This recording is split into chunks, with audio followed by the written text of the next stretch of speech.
Isa pong napakainit na usapin ngayon dito sa mundo ng crypto ang posibilidad na si XRP ay sumabog ang kanyang presyo sa loob ng susunod na 12 hanggang 24 months.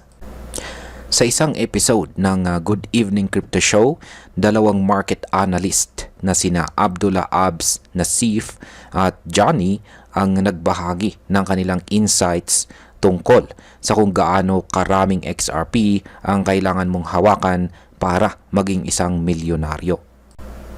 Pero teka, paano nga ba ito magiging posible? Totoo ba na kayang umabot ng $50 ang presyo ni XRP? At kung oo, ilang XRP nga ba ang kailangan mo? Kaya yan po ang siyang ating pag-uusapan sa video na ito, pero bago po tayo magpatuloy ay pakibasa na lamang po muna ang disclaimer dito sa ibaba ng ating screen. At ayan, simulan po natin kung ano po ang nagpapahiwatig ng posibleng pagsabog ng presyo ni XRP. Sabi po ni Abs Nasif, may mga malalaking pangyayari sa likod ng eksena na maaring magtulak sa presyo ni XRP pataas. Isa na rito ay ang nalalapit na pagharap ni Ginoong Brad Garlinghouse, CEO po ng Ripple, sa Senate Banking Committee. Isa pa ay ang pag-review ng Crypto Clarity Act ng US Congress sa loob lamang ng 2 linggo. Pero hindi lamang po yan. Ayon pa kay Ginoong Nasif, napapansin na rin ang dumaraming interes mula sa Wall Street at mga bangko. Ibig sabihin, unti-unti nang tinatanggap ng mga institutions ang crypto at kasama na sa kanilang target si XRP. Ang mga ganitong galaw mula po sa mga malalaking kumpanya ay nagbabadya ng isang malaking pagbabago sa market. Ano naman po ang XRP Rich List at bakit po ito mahalaga? May tinatawag po na XRP Rich List. Isa po itong listahan ng mga wallet na may malalaking hawak ng XRP. Ngayon, kung may hawak kang 2,500 XRP, kabilang ka na sa top 10% ng lahat ng mga XRP holders sa buong mundo. Pero kung gusto mong mapabilang sa top 1%, ay kailangan mo ng 51,300 na XRP. Teka, parang madali lamang, di ba? Ayon nga kay Ginoong Nasif, maraming investors ang hindi nakakaalam kung gaano kaliit lang ang kailangan para mapabilang sa elite group na ito. Sabi niya, hindi kailangang maghimala si XRP. Ang kailangan lang ay gayahin ang landas na tinahak ni Bitcoin nitong nakaraang dekada. Ngayon ay kailangan ba talagang gayahin ni XRP itong si Bitcoin? At ang sagot sa katanungan na ito ay oo, at posible po ito. Sabi ni Nasif, kung kaya ni Bitcoin, kaya rin ni XRP. Ayon sa kanya, makakamit ni XRP ang presyong $10, $20 at $50 sa loob ng susunod na taon, lalo na kung magkakaroon ng regulatory clarity, pag-angat ng stablecoins, ISO upgrades at saka institutional adoption. Ito na po ang pinakamalaking tanong. Magkano po ang dapat nating hawakan para maging XRP millionaire? Dito na po papasok si Johnny. Ayon sa kanya, may dalawang phases ang pagtaas ng presyo ni XRP. At yan po ang speculative phase at ang utility phase. Sa speculative phase, ang pagtaas po ng presyo ay dahil sa hype, balita at dami ng mga bumibili. Sa utility phase naman ay tataas po ang presyo dahil sa tunay na gamit ng coin. Base po sa kanyang analysis ay may 3 posibleng senaryo. Una ay ang conservative scenario.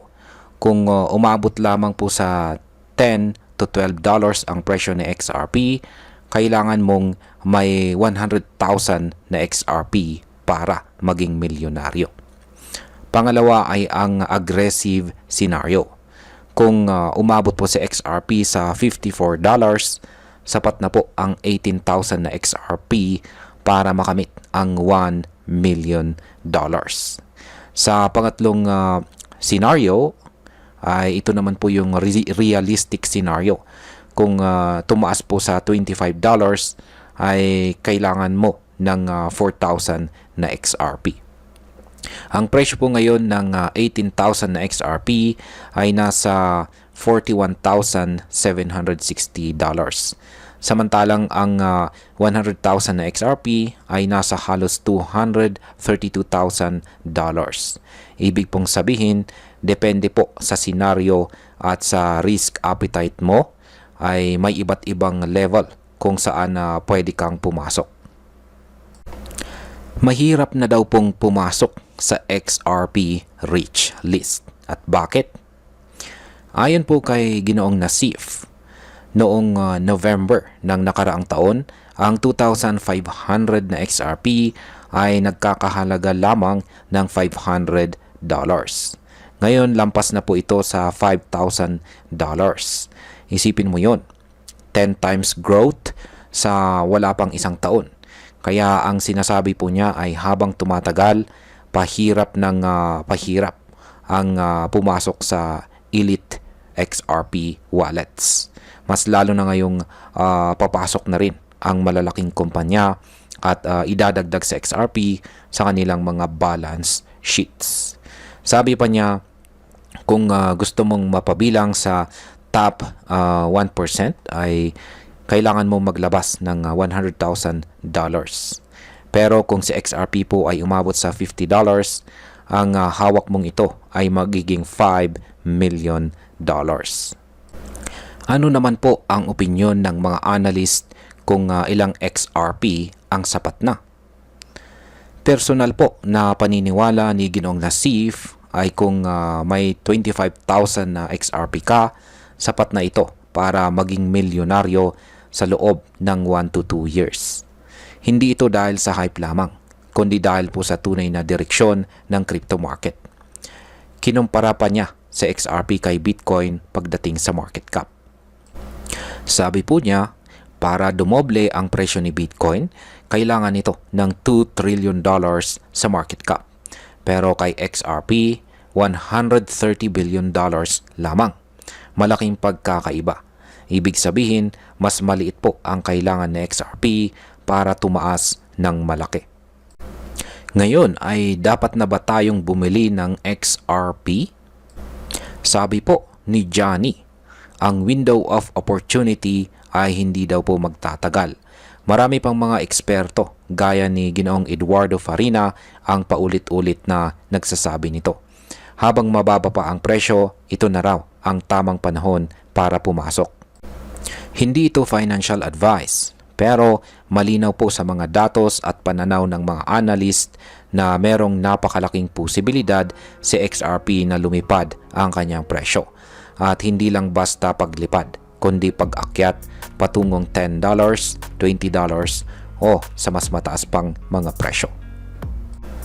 Ngayon ay pag-usapan na po natin ang posibleng epekto nito para sa atin bilang mga Pinoy crypto traders at investors.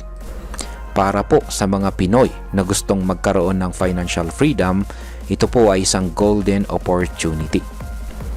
Hindi natin kailangang maging milyonaryo agad. Pero kung makapagsimula po tayo ng maliit habang mura pa sa XRP, posibleng doble, triple o higit pa ang balik sa mga darating na taon. Ang mahalaga po ay ang tamang timing at disiplina sa paghawak ng coin. At ayan, bilang panghuli, ang masasabi ko naman tungkol dito ay para sa akin, si XRP ay parang isang natutulog na higante. Tahimik pero handang sumabog. Ang kombinasyon po ng regulatory clarity, institutional adoption at maliit na market cap na kailangan para tumaas ay isa pong perfect recipe para sa isang malaking rally. Pero gaya ng lahat ng investment, dapat ay may tamang pag-aaral, tamang risk management at hindi po puro hype ang pagbabasihan. Kung ikaw po ay isang ordinaryong Pinoy na gustong subukan ang crypto, baka ito na po ang pinakamagandang pagkakataon bago pa maging too late. At ayan, hanggang dito na lamang po tayo sa video na ito mga ka-crypto. Marami pong salamat sa panonood. Ingat po tayo lagi at God bless po sa ating lahat.